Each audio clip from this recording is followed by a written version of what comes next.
Ребята, все, я на погрузке. Что-то меня кот сегодня не встречает. Спит, видать, устал.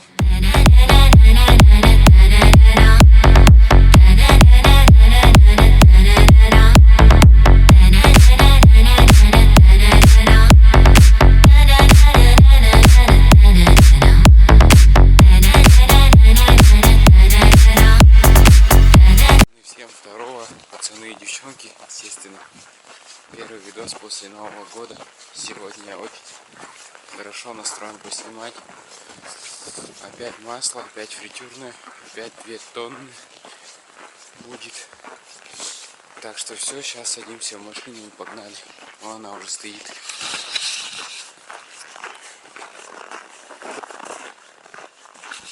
Слышите, как снег скрипит под ногами бомбово. Это уже хороший знак. Кстати, сразу же по обновочкам руль, лентяечку поставил. Все, поехали, заводим.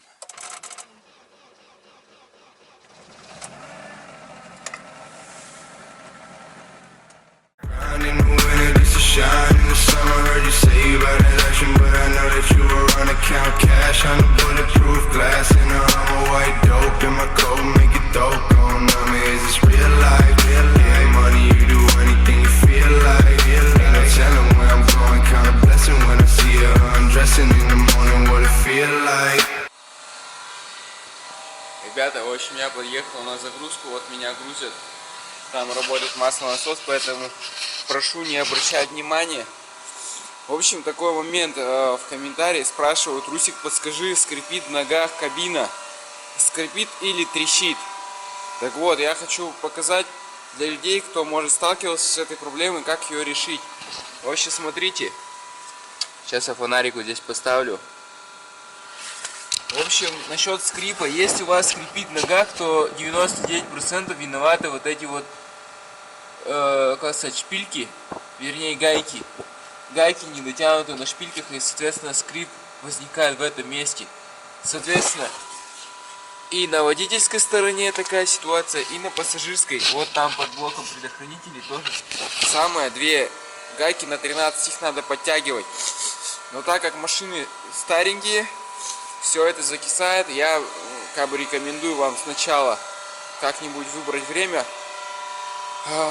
прокапать там все маслом, смазать солидолом, и месяца через 2, когда все это отойдет, уже подтягивать. Теперь еще такая ситуация бывает. Бывает еще не скрип, а именно щелчки. Щелчки металлические в районе ног водителя, либо в районе ног пассажира. То в этом случае надо смотреть вот на моторный щит за мозгами. Тут бывает трещина, вот прямо, вот как я пальцем показываю, прямо вот за мозгами она проходит. К сожалению, я вам это показать сейчас не смогу, потому что, видите, у меня тут все в шумке. И второй момент уже со стороны водителя, это вот в этом месте бывает трещина. Кстати, видите, как интересно сделано. То есть тут получается складка, и также, скорее всего, металл складку, ну как сказать, напряжение металла, и поэтому он тут трескает. У меня это все заварено, тоже везде трещины были. И еще такой нюанс парами. Если в ногах водителя щелкает, то очень надо обратить внимание на кронштейн амортизатора. В общем, вот где крепежи стоят, где гайки вот накручены, от этих мест бывает идут трещины вдоль рамы по вертикальной полке. То есть, как сказать-то, я бы вам показал, но тут темно так. В общем, все то же самое, что под кабиной, только от этого кронштейна.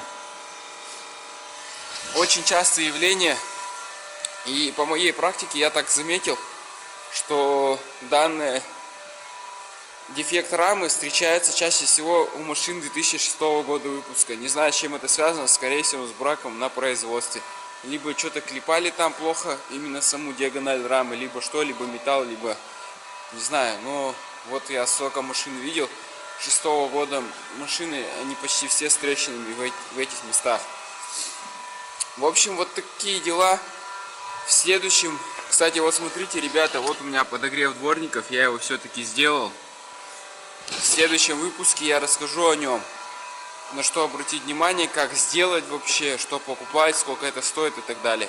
Это будет в следующем выпуске, так как я, шляпу вам всякую рассказывать не буду. Мне надо было поездить, посмотреть плюсы, минусы, стоит, не стоит. В общем, вот такие дела. Ну все, а пока меня грузят, я буду отдыхать. Включимся уже, как выезжать будем. Все, ребят, приятного просмотра. Поехали! Ну как же без Русика, да? Привет! Привет! Вот видите, встречает все-таки, встречает. Он просто сонный с утра, он всегда такой. Тихо, не залазь, не залазь. Не залазь. Ты все время залезть на меня хочешь, да? Не надо залазить, у меня чистые штанишки. Ладно, давай, залазь. Вот видите, какой я любвеобильный кошак. В общем, так что пока Русик работает, этот отдыхает. Ну-ка, ты давай шипы свои убирай, да? Сейчас еще мне тут одежду порвешь. Вон, смотри.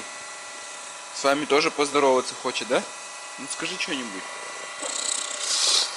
Да.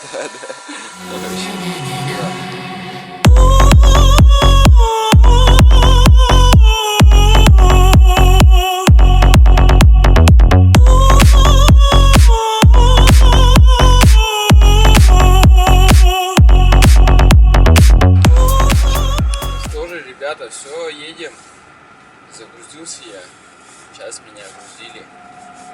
В общем, что хочу сказать-то. Сейчас выезжаю с базы. Поворотичек такой, мизинчиком. Хопана.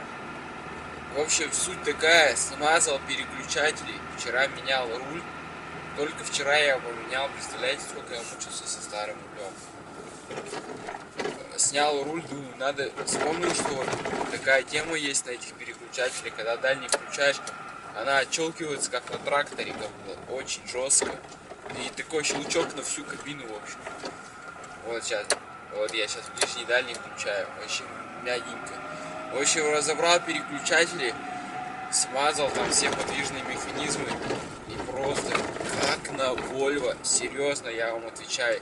Вообще вот одним мизинчиком все поворотники, блин, так мягенько. Приятно стало. Вообще это, если честно, мелочь, да. Вообще, это же такая мелочь, да. Ну, блин, вот из мелочей все и складывается.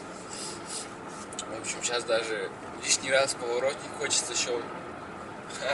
А вы думаете, почему газелисты не щелкают поворотниками? Да потому что, блин, вообще лишний раз прикасаться не хочется к этим переключателям.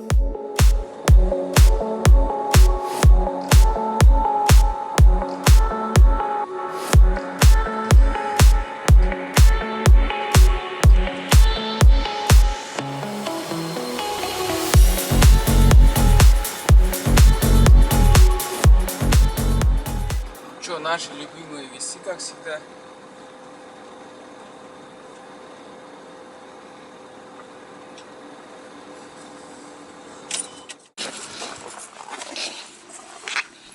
Здрасте. 5:20, все ясно. 5:20. Все, я ушел. Ну что, ребята, все, я сдал тару, выгрузился, мой рабочий день на этом заканчивается сегодня. Итак, подведем итоги этого выпуска. Дороги, конечно, тут мало было. Но у меня не было цели дорогу снять. У меня была цель, вопрос в комментарии был по поводу трещин в кабине, где шумит, где скрипит, где щелкает. Все, я вам это рассказал. По дворникам в следующем выпуске. Поэтому, ребята, всем спасибо за... Ой, точки, ямы. Поэтому, ребята, всем спасибо за просмотр. Всем, кому понравилось, ставим лайк. Кому не понравилось, дизлайк. В принципе, ребята, в целом вы меня очень сильно радуете, потому что, дизлайков реально мало. Мне это нравится, что людям приятно смотреть мои видосы.